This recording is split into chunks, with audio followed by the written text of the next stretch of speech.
नमस्कार दोस्तों, कैसे हैं आप लोग। उम्मीद करता हूं आप लोग बहुत अच्छे होंगे और आपकी तैयारी बहुत अच्छे से चल रही होगी। जैसे कि आपको पता है कि हमारा एक 30 मिनट का शो रहता है जिसमें हम करा रहे हैं हिंदी सुपरफास्ट डिवीज़न और सभी परीक्षाओं के लिए मोस्ट है और खासकर जूनियर स्टैंड और उत्तर प्रदेश पुलिस के लिए ये बहुत ज़्यादा इंपॉर्टेंट है। अगर आपको रिवीजन करना है आपको सामान्य हिंदी का तो इससे बेहतर क्लास आपके लिए कोई हो नहीं सकती है। और आज जो हमारा टॉपिक है वो समाज की तीसरी क्लास है और 21 तारीख आज है हमारी, ठीक है। और 10 बजे आपको सुबह को मिलती है क्लास और 30 मिनट का शो है। चलिए तो शो में क्या है शुरू करते हैं। ऐसा क्या है इसमें, क्लास में क्या है। तो आज का जो हमारा टॉपिक होने वाला है वो होने वाला बेटा कर्मधारय समास। कर्मधारय समास क्या होने वाला है, कर्मधारय समास होने वाला है, ठीक है। ये एक ऐसा समास है कि जो सबसे डाउट वाला समास है। क्या कह सकते हैं इसको, सबसे डाउट वाला समास कह सकते हैं इसको, ठीक है। यानी कि जिस समास में दोनों पद जो होते हैं, जिस समास में दोनों पद जो होते हैं विशेषण विशेष्य और या उपमेय उपमान का भाव सूचित होता है, ऐसा समास, समझ गए नहीं। यानी कि ऐसा समास जिसमें विशेषण विशेष्य उपमेय उपमान का भाव निहित होता है ये कुछ होता है इसे, ठीक है भैया। ये भी कह सकते हैं। इसका पूर्व पद अव्यय होता है और उत्तर पद जो होता है वो संज्ञा होता है। यानी कि ऐसे भी कह सकते हैं पूर्व पद अव्यय होता है और उत्तर पद संज्ञा होता है। क्या होता है, संज्ञा होता है। ये भी कह सकते हैं। हम ये भी कह सकते हैं कि इसका उत्तर पद क्या होता है, प्रधान होता है। हम ये भी कह सकते हैं कि यह तत्पुरुष का अंग होता है। और कौन सा होता है अंग, ये होता है समान अधिकरण तत्पुरुष। कैसा होता है ये, समान अधिकरण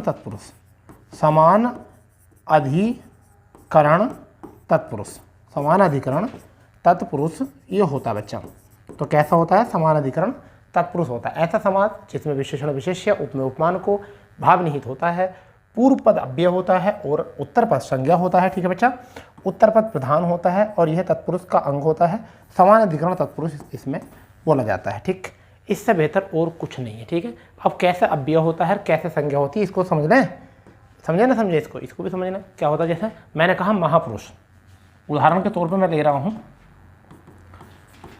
महापुरुष, ठीक है बेटा। तो मैं इसकी विग्रह कर लेता हूँ, महा प्लस के पुरुष। तो ये आपका क्या आ चुका है, ये आपका आ चुका है अव्यय और ये आपकी आ चुकी है संज्ञा। ठीक है, महा प्लस के पुरुष, ठीक है। क्लियर भाई। पूर्व पद हम कह सकते हैं महान है जो पुरुष, इसका विग्रह क्या कह सकते हैं, महान है जो पुरुष कह सकते हैं, महान है जो पुरुष, ठीक है भैया। अब इसके उदाहरण दो चार और ले लो यार, जब ऐसी बात आ रही है तो दो चार और ले लो, ठीक है। जैसा हम लिख सकते हैं कमल नैन। तो इसका वो क्या बनेगा, विग्रह कमल नैन का, कमल के समान नैन। क्या हो सकता है, कमल के समान नैन, ठीक है भैया। अरे वैसे कमल नैन दोनों क्या हो गए, ये उपमान हो गया इसमें, ठीक है। एक होता है वचनामृत, ठीक है। तो अमृत के समान वचन, अमृत के समान वचन, ये हो गया, ठीक है। एक हो सकता है धर्म विषयक बुद्धि। क्या हो सकता है, धर्म बुद्धि क्या कहेंगे इसे, धर्म विषयक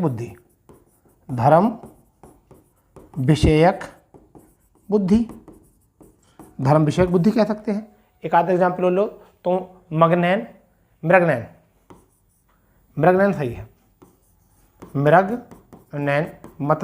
मृगनैन का मतलब मृग के सदृश्य नैन, ठीक है। क्या आ जाएगा, नैन। अब बताइए कैसा रहा। यह है उदाहरण। इसे क्या कह सकते हैं हम, इसे कह सकते हैं कर्मधारय समास। ठीक है, समान अधिकरण तत्पुरुष समास भी कह सकते हैं। ठीक है, अब इसके अलग अलग भिन्न भिन्न क्या होते हैं, अर्थ होते हैं या भिन्न भिन्न खंड होते हैं। तो इसमें क्या खंड होते हैं, अगर मैं बात करूं तो इसमें 4 खंड होते हैं। 4 खंड होते हैं, इसके 4 भाग होते हैं भैया। तो कितने होते हैं, 4 भाग होते हैं, चारों के 4 पता होने चाहिए। तो सबसे पहला होता है विशेषण, विशेषण पूर्वपद क्रमधार्य। क्या होता है, विशेषण पूर्वपद कर्मधार्य, कर्मधार्य। ठीक है, ये होता है। दूसरा जो होता है वो कौन सा होता है, उपमान पूर्वपद, उपमान पूर्वपद कर्मधार्य समास। तीसरा जो होता है बच्चा क्या होता है, ये भी पता होना चाहिए। तीसरा जो होता है वो होता है उपमानोत्तर, उपमानोत्तर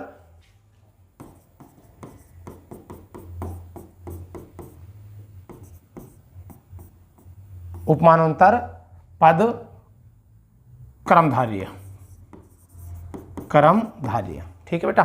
चौथा जो होता है विशेष, चौथा होता है विशेषो, विशेषो भय पद, विशेषो भय पद। क्या होता है,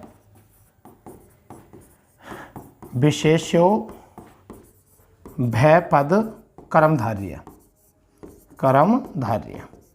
बस ये होते हैं 4 भेद। अगर हम भेद की बात करें तो किसकी बात करें, तो भेद की। अगर हम भेद की बात कर रहे हैं तो ये होते हैं कर्मधार्य के भी भेद। ठीक है बेटा, कर्मधार्य के भेद ही होते हैं, आप इस चीज़ को समझ लीजिए। ठीक, मुझे उम्मीद है कि आप लोगों को बहुत अच्छे समझ में आएगा। मुझे बहुत ज़्यादा उम्मीद है कि आप लोगों को समझ में आ जाएगा। ठीक है, चलिए अब इसमें हम समझते हैं। सबसे पहला हम समझते हैं विशेषण पूर्वपद कर्मधार्य। विशेषण पूर्व पद कर्मधार्य, समझने की बात है, समझो इसे, समझने की बात है। मतलब क्या होता है, इसमें पहला पद जो होता है विशेषण होता है और दूसरा पद जो होता है वो क्या होता है, विशेष्य होता है। पहला पद विशेषण होता है, दूसरा पद क्या होता है, विशेष्य होता है। तो हम ऐसे लिखेंगे, पहला पद विशेषण क्या होता है, पहला पद विशेषण और दूसरा पद विशेष्य क्या होता है, दूसरा पद विशेष्य होता है। हाँ या ना, हाँ या ना। उदाहरण के तौर पे जैसे महात्मा, महान है जो आत्मा, हम क्या लिख सकते हैं, महात्मा, महात्मा यानी कि महान है जो आत्मा, हो गया महात्मा। दूसरा एग्जाम्पल लेंगे कमल चरण, क्या लेंगे, कमल चरण, कमल चरण। ठीक है, इसका क्या बनेगा, इसका कमल के समान चरण, कमल के समान चरण। ठीक है भाई, इसे हम ये लिख सकते हैं। ठीक है, ठीक है। तीसरा का हम क्या लिख सकते हैं, मृगनयन, मृगनयन। ठीक है, तो क्या लिख सकते हैं, मृग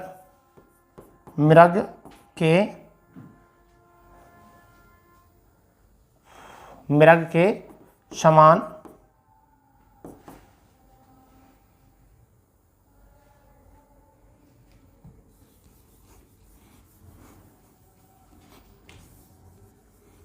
इसे लिख सकते हैं देहलता, देहलता। तो देह रूपी लता हम ये लिख सकते हैं। ठीक है, देह रूपी लता कैसे लिख सकते हैं।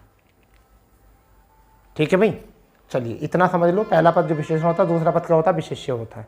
ठीक है, इसके बाद जो आपका होता है, इसके बाद वो होता है उपमान पूर्वपद कर्मधार्य। कौन सा होता है, उपमान पूर्वपद कर्मधार्य,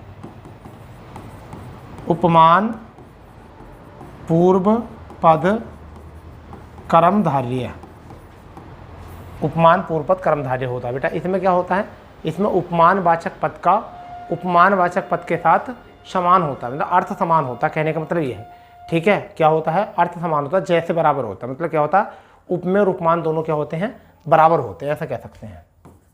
उपमान व उपमेय में समरूपता पाई जाती है, समरूपता पाई जाती है, ये चीज़ लिख सकते हो आप। समझ गए, जैसे घनश्याम, तो घन जैसा श्याम, क्या लिख सकते हैं, घनश्याम। तो हम क्या लिख सकते हैं, घन जैसा श्याम, घनश्याम, घन जैसा श्याम लिख सकते हैं। या हम विद्युत चंचला, ठीक है, विद्युत जैसी चंचला, या विद्युत जैसे चंचला, विद्युत चंचला, तो हम इसे कह सकते हैं विद्युत जैसी चंचल, विद्युत जैसी चंचल। ठीक है। चंद्रमुख, चंद्रमुख। ठीक है, तो हम इसे लिख सकते हैं चंद्र जैसा मुख, हम ये भी लिख सकते हैं चंद्रमुख। तो ये होगा उपमान पूर्वपद कर्मधारय। तो इसमें उपमान जो होगा वो पहला होगा, धन घन के समान श्याम, यानी घन जैसा श्याम, विद्युत जैसी चंचला, चंद्र जैसा मुख। ठीक है, तो विशेष्य जो होगा उसमें क्या होगा, उपमान जो होगा वो पहले होगा। ठीक है, ठीक है भाई। तीसरा जब अब यहां पर होता है एक उपमानोत्तर पद, उपमानोत्तर, उपमानोत्तर पद कर्मधारय, कर्मधारय। ठीक है। मोस्ट है, मोस्ट है, इसमें क्या होता है समझिए, इसमें क्या होता है मोस्ट, उपमेय और उपमान दोनों पद साथ आते हैं। इसमें क्या आता है, उपमान, उपमेय और उपमान, उपमान दोनों पद एक साथ आते हैं, एक साथ आते हैं। इसकी ये पहचान है। जैसे नरसिंह, नर सिंह के समान है, क्या आ जाएगा, नरसिंह, नरसिंह। तो क्या आ जाएगा, नर सिंह के समान है, समान है, ये बात आ जाएगी। दूसरा इसमें क्या आ जाएगा, मुख कमल, क्या आ जाएगा, मुख कमल। तो मुख कमल के समान है, समान। ठीक है, ये आ जाएगा। ठीक है भाई, ये आ जाएगा। ठीक है। देहलता इसमें भी आ जाएगा, देहलता इसमें भी आ जाएगा, यानी देह मतलब शरीर किसके समान है, लता के समान है, समान। ठीक है भाई, तो यही आपका आंसर आ गया बस। उपमानोत्तर कर्मधारय इसी को बोलते हैं, और क्या बोलते हैं। ठीक है, और तो कुछ है ही नहीं इसमें, उपमेय उपमान दोनों साथ आते हैं। ठीक है, कंपेयर आपको यहाँ से कराई दी है। अब इसमें आता है विशेषणों, विशेषणों भयपद, विशेषणों भयपद। क्या आता है, विशेषणों भयपद, चौथा जो आता है, विशेषणों भयपद कर्मधारय, कर्मधारय, ये आपका होता है, मोस्ट है, ये बिल्कुल मोस्ट है। इसमें क्या होता है समझ लीजिए, इसमें क्या होता है, दोनों पद विशेषण होते हैं। इसमें क्या होते हैं, दोनों पद क्या होते हैं, दोनों पद विशेषण, विशेषण होते हैं। दोनों पद क्या होते हैं भैया, विशेषण होते हैं, ये बात दिमाग में रखो। ठीक है, जैसा श्वेत कृष्ण, समझ गए नहीं, श्वेत कृष्ण, श्वेत और कृष्ण। ठीक है, तो श्वेत का मतलब होता है सफ़ेद, सफ़ेद, और कृष्ण का मतलब होता है काला, कृष्ण का मतलब क्या होता है, काला। तो दोनों विशेषण हो गए।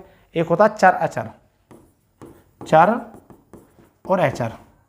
ठीक है, लघु उत्तर।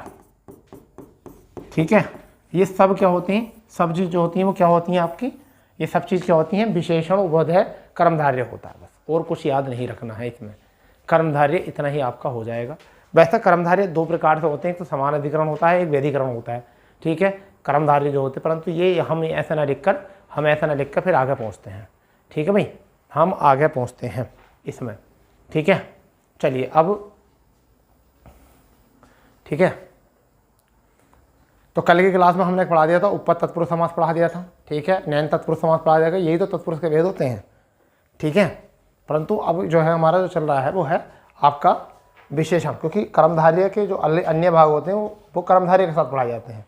समझ गए नहीं, तो केवल हमें क्या पढ़ना है, अब हमें पढ़ना है द्विगु समास। इसके बाद में क्या पढ़ना है बेटा, अब हमें पढ़ना है द्विगु समास। ठीक है, अब हमें क्या पढ़ना है, द्विगु समास, द्विगु समास। अब ये क्या होता, ठीक है, पहली बात तत्पुरुष समास का भेद होता,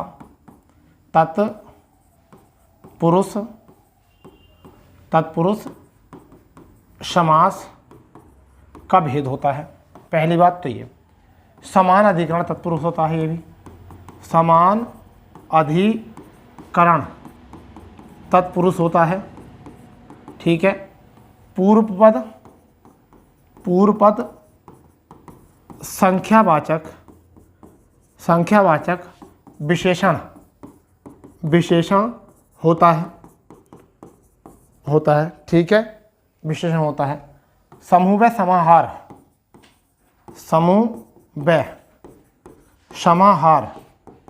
को बताता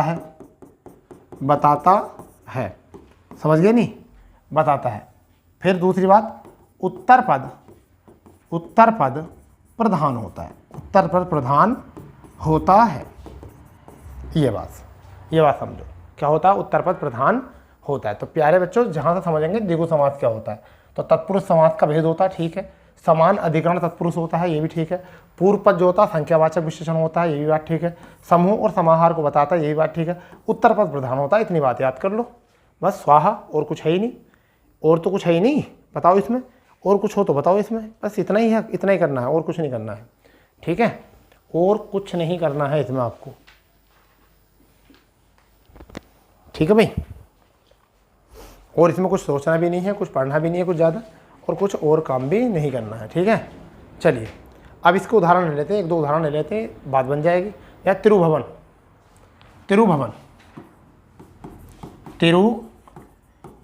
क्या लिखेंगे?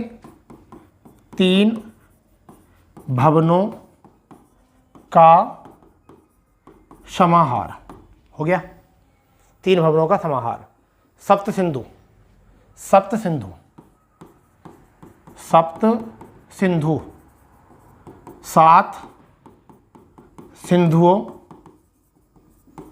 सिंधुओं का समूह। क्या होना है? समूह। ठीक है। नवरत्न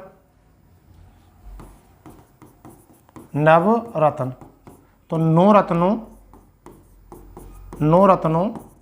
का समाहार। 9 रत्नों का समाहार। बताइए क्या करना है हमें। ठीक है। तिरंगा 3 रंगों का समूह। तिरंगा 3 रंगों का समूह। 3 रंगों का क्या हो जाएगा बेटा? समूह। 3 रंगों का समूह। क्लियर? अगर हम आगे बात करें तो आ जाएगा आपका पंचमरथ। क्या हो जाएगा? पंचमरथ तो 5 अमृतों का समूह। बस जी। ठीक है। और बताओ क्या करना?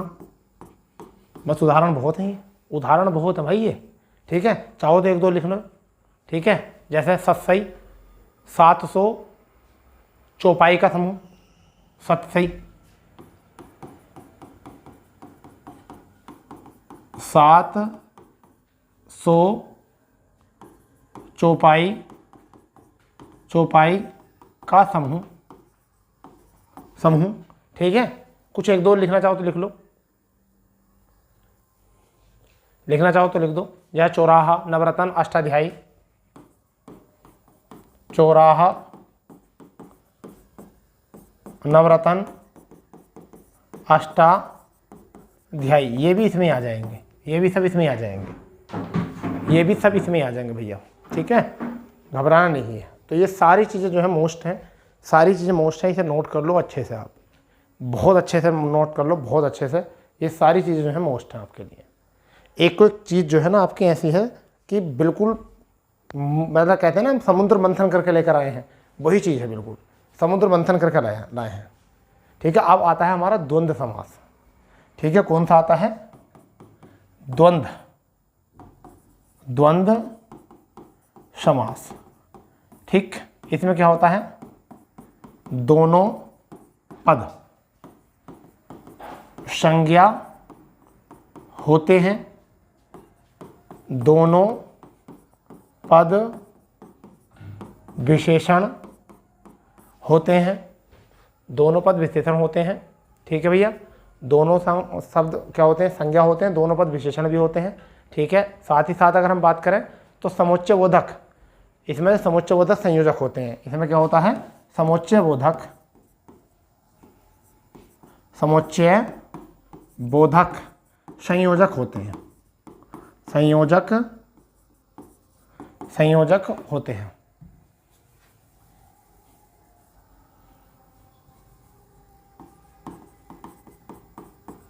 संयोजक होते हैं, ठीक है, ये भी पता होना चाहिए। अब वो संयोजक क्या होते हैं ये भी पता होना चाहिए ना, क्या क्या होते हैं, ठीक है। दोनों पद प्रधान होते हैं तो पता ही चल जाएगा। चलो ये भी लिखना चाहो तो लिख लो, दोनों पद प्रधान होते हैं, दोनों पद प्रधान होते हैं, ये भी बात याद रख लो, होते हैं, ठीक है, दोनों पद प्रधान होते हैं, ये भी मोस्ट है, ठीक है।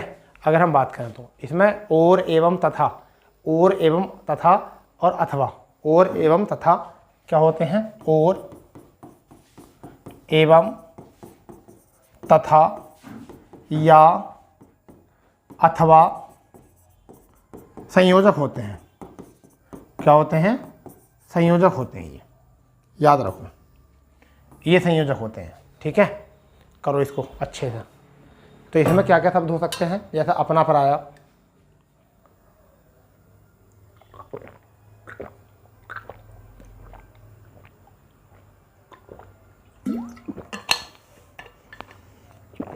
इसमें क्या क्या हो सकते हैं, अन्न जल,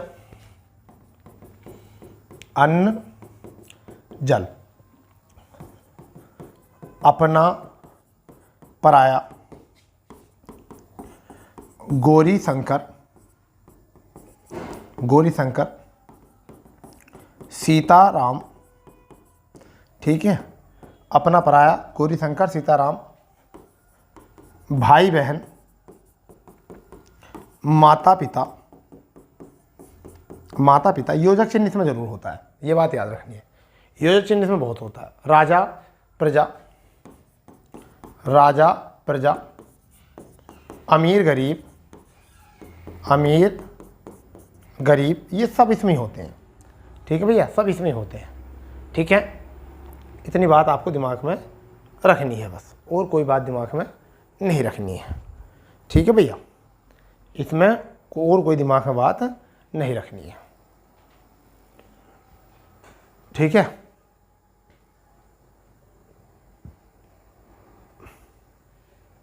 ठीक है भाई, चलिए कोई बात नहीं। इसके 3 भेद होते हैं, वो भेद पढ़ लेंगे हम। इसके कितने भेद होते हैं, 3 भेद होते हैं। कितने भेद होते हैं, द्वंद्व समास के 3 भेद होते हैं। मोस्ट है, याद कर लेना, 3 भेद के 3 भेद। कौन कौन से 3 भेद होते हैं, द्वंद्व के भेद, द्वंद्व के भेद कितने होते हैं, 3 होते हैं, ठीक है। कौन कौन से होते हैं, बच्चे को पता होना चाहिए। इतरेतर द्वंद्व, इतरेतर द्वंद्व, ठीक है, इतरेतर द्वंद्व। दूसरा कौन सा होता है, वैकल्पिक द्वंद्व। कौन सा होता है, वैकल्पिक,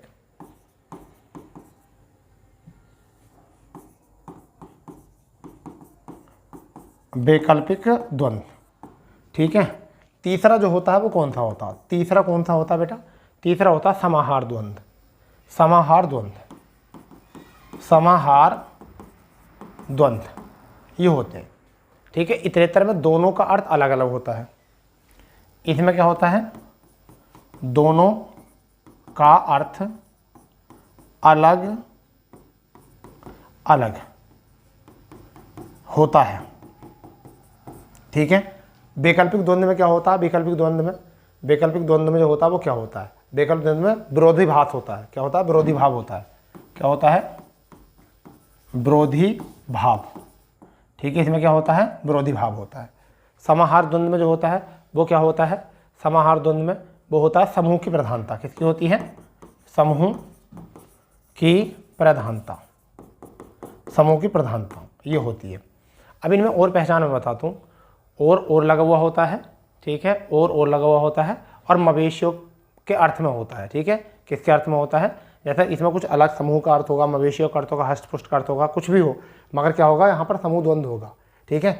अब इतरेतर में सबसे पहले हम बात करें, जैसे राम लक्ष्मण, क्या लिख सकते हैं हम, राम लक्ष्मण लिख सकते हैं, नर नारी लिख सकते हैं, भाई बहन लिख सकते हैं। तो राम लक्ष्मण, लक्ष्मण, नर नारी, भाई बहन, भाई बहन। तो देखो दोनों का अर्थ अलग अलग है, ठीक है, दोनों का अर्थ अलग अलग है। अब विरोधी भाव जो होगा विकल्पिक में होगा, या छोटा बड़ा विरोध हो गया, भूखा प्यासा विरोध हो गया, मोटा पतला विरोध हो गया।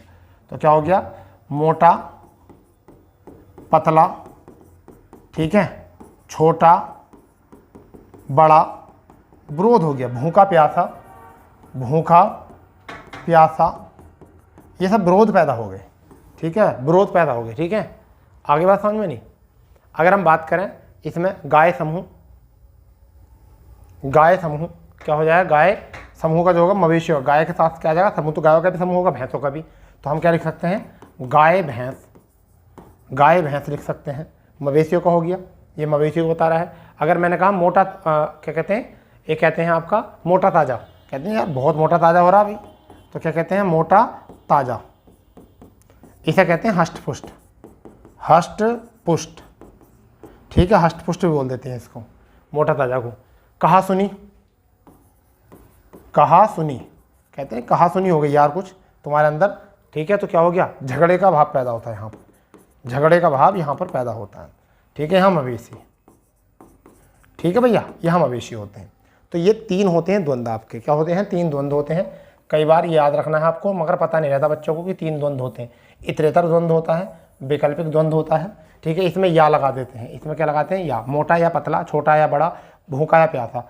इसमें और लगा देते हैं चाहो तो, क्या लगाते हैं, और, राम और लक्ष्मण, नर और नारी, भाई और बहन, ठीक है। इसमें जो लाते हैं गाय और भैंस भी लगा देते हैं, गाय और भैंस। तो यहाँ पे भी क्या लगा देते हैं, और लगा देते हैं, यहाँ पे भी क्या लगा देते हैं, और, गाय या भैंस लगा देते हैं, ठीक है। मोटा ताज़ा लगा देते हैं, मोटा और ताज़ा, ठीक है, मोटा ताज़ा हो रहा है, ठीक है। कहा सुनी कह देते हैं। तो ये चीज़ भी आपको पता होनी चाहिए। तो हमने आज जो सीखा है वो क्या सीखा है, ठीक है। इस चीज़ को थोड़ा देख लेंगे, क्या क्या चीज़ें हमने सीख ली हैं, और इससे आगे की चीज़ जो है हम बताएंगे कल आपको, ठीक है। फिलहाल में देख लो क्या क्या सीखा है आज आपने। आज बहुत कुछ सीख लिया है, आज बहुत कुछ सीख लिया है इन 30 मिनट में, क्योंकि हमने जो है ना आज बहुत तेज क्लास खींची है आपकी।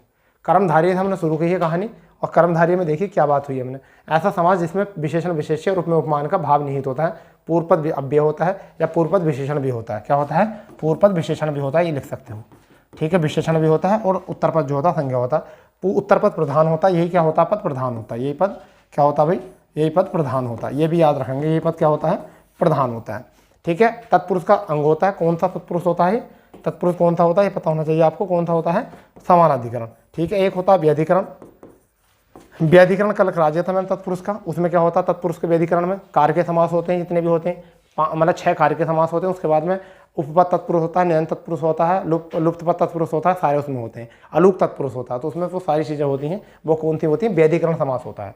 व्याधिकरण तत्पुरुष समास, तत्पुरुष 2 प्रकार के होते हैं, एक होता है समानाधिकरण तत्पुरुष, एक होता है व्याधिकरण। समानाधिकरण में 2 अंग आते हैं, एक तो कर्मधारय, द्वंद्व, तो दोनों करा दिए आज ये।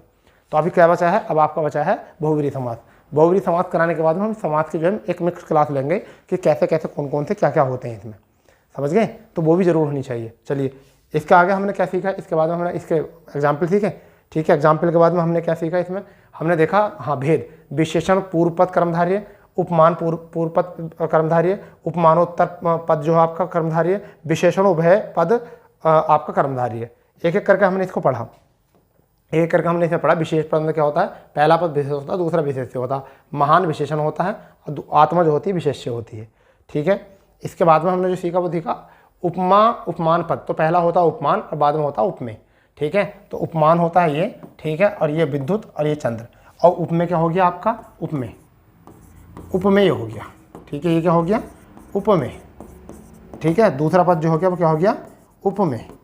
उपमेय वो होता है जिसकी तुलना की जाती है, उपमेय, चंद्र जैसा मुख, तो तुलना किसकी जा रही है, मुख की, किससे की जा रही है, चंद्र से। और उपमान जो होता है वो होता है जो जिससे तुलना की जाती है, ठीक है। चलिए मैं यहाँ पर आपको कुछ चीज़ बता देता हूँ, ठीक है। मैं कुछ चीज़ बता देता हूँ यहाँ पे समझने की चीज़ है। अगर हम बात करें तो यहाँ पर समझ लेते हैं। उपमान, उपमेय, विशेषण, विशेष्य, ये सीखो। विशेष्य संज्ञा होती है, ऐसी संज्ञा जिसकी विशेषता विशेषता विशेषण द्वारा बताई जाए उसे कहते हैं विशेष्य। विशेषण एक भाव होता है, भाव, गुण, दशा, अवस्था जो संज्ञा, सर्वनाम की बताई जाती है। ठीक है। उपमेय संज्ञा होती है, ऐसी संज्ञा जिसकी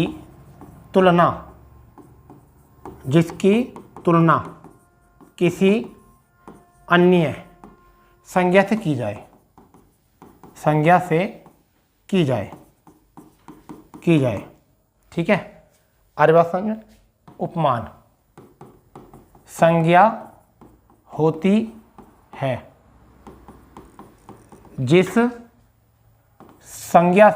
शब्द से तुलना होती है उसका पूरक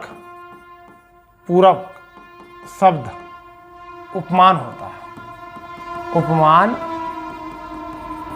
है। ये चीज़ें होती हैं बस। मतलब समझिए, उपमेय भी संज्ञा होती है, उपमान भी संज्ञा होती है। जैसे मैंने कहा कि वह राम जैसा लगता है, तो राम जो हो गया वो हो गया उपमेय, और वह जो लग रहा है वो हो गया उपमान। समझ गया नहीं? इस तरीके से विशेषण केवल गुण, भाव, दशा, अवस्था होती है, जो किसकी बताई जाती है? संज्ञा की बताई जाती है, विशेष्य कहते हैं उसको। तो ये 4 चीज़ होती हैं, आपको याद होनी चाहिए 4 चीज़ें। अगर ये 4 चीज़ें याद है तो आपकी ग्रामर बहुत पक्की है। ठीक है। चलिए आज अपनी वाणी को यहाँ ही रोकते हैं, आज अपनी भाषा को यहाँ पे रोकते हैं। कल हमारी जो क्लास रहेगी बहुब्री समास में रहेगी। ठीक है। चलिए तो आज के सेशन को यहाँ पे रोकते हैं और मिलते हैं अपनी अगली क्लास में। तो जब तक के लिए जय हिंद, जय भारत, वंदे मातरम।